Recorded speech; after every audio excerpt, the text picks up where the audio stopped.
A seguir avanzando, por supuesto, también con más noticias. El diagnóstico de déficit atencional se ha quintuplicado en los últimos años en los sectores socioeconómicos más altos. ¿Por qué ocurre esto? ¿Cuándo es necesario medicar a nuestros hijos?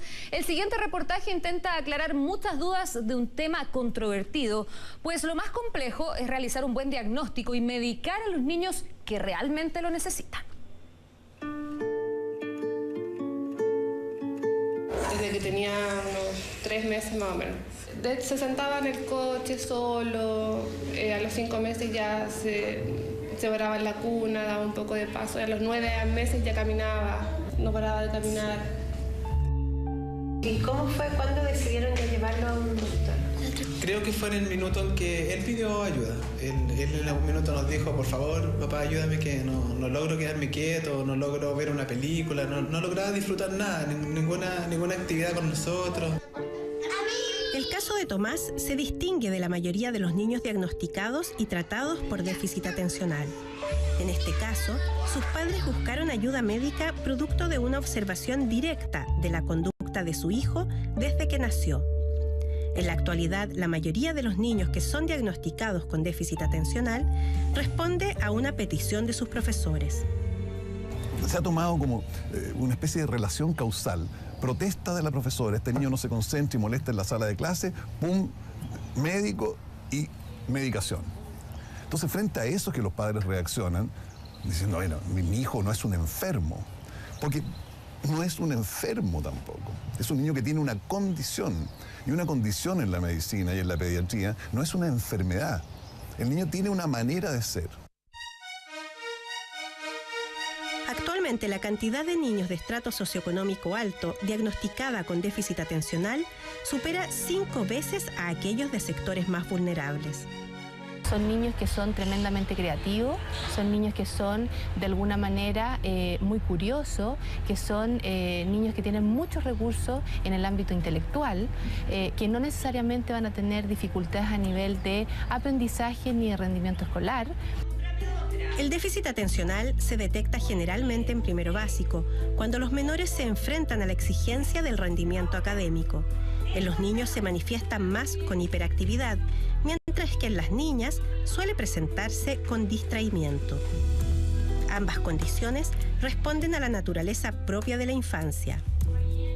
Entonces es un concepto bastante elástico, porque hay niños muy inteligentes que aprenden en 5 minutos los contenidos y después ¡pum!, se desentienden de la cosa. Entonces, ¿tiene un déficit de atención? No, si eso lo aprendió, que va a seguir metido en lo que no le gusta, y ahí empiezan a distraerse.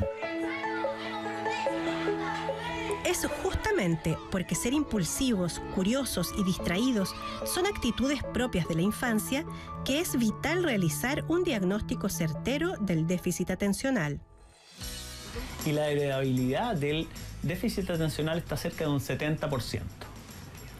Eso significa que cuando una familia tiene déficit atencional, lo más probable es que lo tenga porque hay un elemento genético dentro. Un buen diagnóstico debe medir las funciones ejecutivas, aquellas que permiten al niño responder a las demandas de la escolaridad. Pero también debe ser explorado en sus emociones, en su relación con los demás, con sus pares y familia. No se trata de responder un test y, según eso, recetar medicamentos. ¿Cuáles son esos niños que sí es necesario tratar? Esos niños disruptivos, por ejemplo, que no pueden quedarse quietos ni un minuto, ¿no? Y que entran a la sala de clase y empiezan a molestar, empiezan a hablar, se paran, se sientan, discuten con el compañero, le tiran pelotitas de papel, preguntan leceras, cuentan chistes. Es decir, un niño que no deja hacer clases, ¿no? Bueno, eso es otra cosa, ¿no? No es el concepto de niño que se distrae frente a un contenido. Ese niño no deja hacer nada. Ahí es bastante claro el concepto.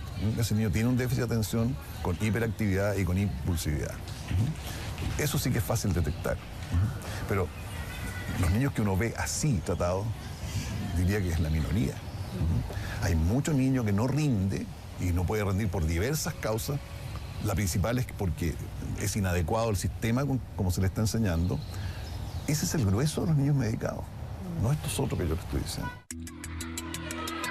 Los medicamentos recetados ante un diagnóstico de déficit atencional son psicoestimulantes derivados del metilfenidato, la misma familia del controvertido Ritalin.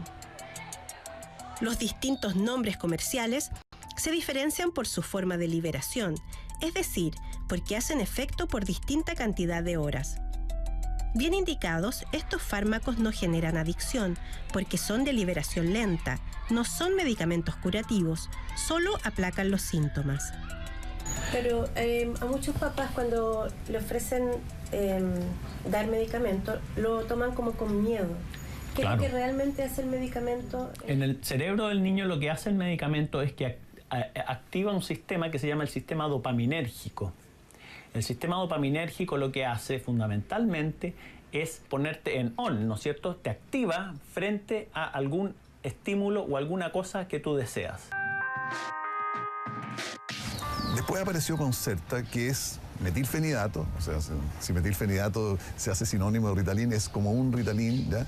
Pero con una fórmula muchísimo más compleja y muchísimo más elaborada y sofisticada, que es meter ese metilfenidato en distintas capas dentro de una cápsula que se va liberando de a poco durante 12 horas y hace que el niño permanezca o quieto o concentrado durante un periodo útil del día, que son esas 12 horas en que le permite estar en el colegio, hacer sus tareas y funcionar durante todo el día. ¿Y cómo fue la experiencia cuando empezaron a administrarle el medicamento? Nos dimos cuenta, sí, que mejoró su concentración, en el nivel académico. ¿Y sientes que las necesitas? ¿Por qué? Porque soy muy activo. ¿Sí? ¿Y cómo eres cuando estás sin tomar la pastilla? Muy intranquilo, inquieto. ¿Sí? Y cuando tú estás inquieto, cuando estás en la casa, por ejemplo, y estás inquieto, ¿tú cómo te sientes por dentro? ¿Te sientes cómodo? Ganas de moverme mucho. ¿Pero eso te gusta o te molesta? Las dos. ¿Cuándo te gusta y cuándo te molesta? Me molesta cuando tengo que tomar atención. ¿En qué se le manifiesta su déficit atencional? Por ejemplo, en las pruebas. Como por ejemplo que no responde la primera pregunta, porque se pasa el tiro a la número 2 y que termina muy rápido, muy antes que todo. Y que ahí luego tengo que darle otra actividad y en eso diría yo, pero no tiene problemas de comprensión, sino que siempre está como queriendo hacer otra cosa.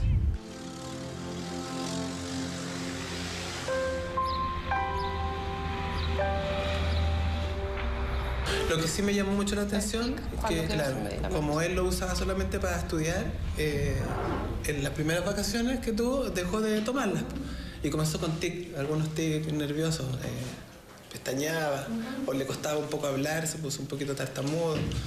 Y claro, después nos explicó la doctora que era un poco, en realidad el medicamento no debería suspenderse de un momento a otro. Porque algunos presentan presentan ese síntoma, digamos. Los especialistas son enfáticos e insisten en la importancia de un diagnóstico adecuado, porque entre otras cosas, un fármaco mal indicado puede provocar incluso el efecto contrario. ¿Y cuándo un tratamiento es inadecuado? Por dos razones. O porque se hizo mal el diagnóstico, o porque el niño reacciona de una manera que se llama idiosincrática, que tiene una especie de alergia a ese tipo de medicación, y eso es lo que habitualmente causa una reacción extraña y paradojal. Un niño que querían que se quedara quieto se pone más inquieto, o un niño que era muy inquieto se queda como zombie. Según los especialistas, un niño con déficit atencional que tiene indicación de medicamento y no se trata, está más expuesto al peligro por exponerse a situaciones de alto riesgo, tiene dificultades en sus relaciones sociales, está más propenso a caer en adicciones y se proyecta como un adulto con vida personal y laboral más inestables. De ahí que sea tan relevante que en el sistema público, aunque el Estado cubre el tratamiento del déficit atencional, sea tan escasamente diagnosticado. Los menores de escasos recursos, con déficit atencional no tratado, desertan temprano del colegio y al estar más vulnerables por su entorno, finalmente muchas veces caen en la delincuencia. Los niños que están correctamente diagnosticados y que consumen apropiadamente el medicamento tienen un mejor pronóstico eventualmente en sus vidas que los otros. No necesariamente todos los niños que son diagnosticados con déficit atencional requieren el uso de medicación. El déficit atencional también, al ser una condición, se da a distintos niveles. O sea, cuando hay una situación que amerita el uso de medicación a propósito de altos niveles de impulsividad o dificultades importantes de autocontrol, y que esto también está afectando en términos de la hiperactividad, las relaciones sociales, ¿verdad? Y afectando emocionalmente al niño y también en su rendimiento y en sus procesos de aprendizaje, es súper importante el uso de medicación. Solo entre un 1 y un 3% de los niños diagnosticados debiese usar medicamentos. Y cuando eso ocurre, esto es parte de un tratamiento integral que aborda distintos factores, como son el apoyo familiar, del colegio, mejorar hábitos de sueño y la alimentación. Además, es muy importante la manera de comunicar al niño para qué sirve este medicamento. Y que de alguna manera el déficit atencional sea entregado y sea explicado a los niños no como una enfermedad, sino que como una condición, como una característica que ellos están presentando. Usar medicamento, si está bien indicado, no debiese afectar la autoestima. Esta sufre más daño cuando el niño es continuamente reprendido por su conducta, sus debilidades o su forma de ser. ¿Y cuándo hay que dejar de tomar entonces el fármaco? El niño debe ser tratado mientras el medicamento sea útil, ¿ya? Y él no sea capaz de desempeñarse solo frente a las tareas que le demanda la vida cotidiana. Conductas que favorecen el control del déficit atencional son tener una buena higiene del sueño, con horarios definidos para acostarse y una rutina en calma antes de dormir, y evitar alimentos con colorantes artificiales, cafeína y las bebidas cola. Por el contrario, se recomienda aumentar el consumo de ácidos grasos como el pescado, aceite de oliva, frutos secos o palta. La mayoría de los padres quisiera evitar tener que medicar a su hijo. La medicina antroposófica se vale de herramientas como fármacos naturales, cabalgata terapéutica, musicoterapia o masajes rítmicos para tratar a niños que son diagnosticados con déficit atencional. Habitualmente la medicina tradicional se queda con el síntoma. Tiene déficit atencional, no pone atención. Pero en realidad, si uno va un poco más allá, va a ver que lo primero que está ocurriendo es que un niño que está recibiendo una educación que no le corresponde. Generalmente son niños que son más artistas, son niños más tendientes a la música, al arte. Entonces, obviamente, la sala de clases tradicional es fome. No hay que darles químicos, hay que esperar simplemente que maduren. Y para eso, obviamente, la educación es la que tiene que cambiar. De alguna forma, nuestra educación está muy puesta como en el éxito y en como vamos rápido. Que los niños aprendan y crezcan rápido. Y se les olvida un poco de que en realidad los niños tienen su tiempo, la infancia tiene su tiempo. La gente considera lo alternativo como más humano que la medicina. Quiere decir que los médicos estamos haciendo mal nuestra tarea, en términos de explicar, en términos de conceptualizar para los padres una cosa clara. Somos los adultos quienes tenemos que, de alguna manera, hacer este cambio de expectativa, este cambio de mirada, en un contexto de mayor aceptación y de mayor flexibilidad y también de mayor creatividad de cómo hacemos distintos espacios de aprendizaje que se adecúen a las distintas características y a los distintos estilos de aprendizaje que presentan los distintos niños. El bienestar de nuestros hijos es lo más importante. Vale la pena ampliar la mirada para sentir si estamos frente a un déficit o simplemente frente a un niño.